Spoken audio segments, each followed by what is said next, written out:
निर्गुणं निर्विशेषं निरेणं परब्रह्मरूपं गणेशं भजेम गुणातीतमानं चिदानन्दरूपं चिदाभासकं सर्वगं ज्ञानगम्यं पुनित्ययमाकाशरूपं परब्रह्मरूपं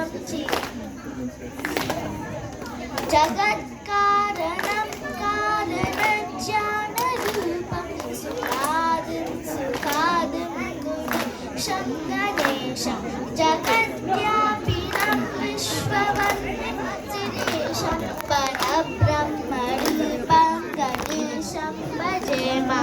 Now I'm going to sing 4 slokas from the 9th chapter of the Bhagavad Gita.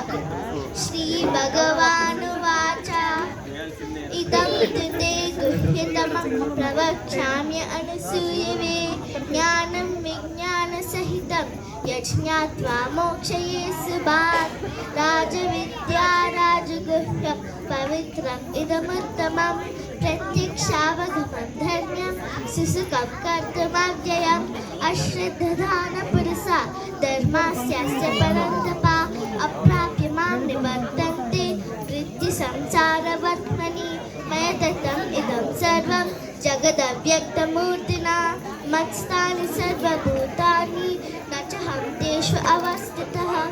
Thank you.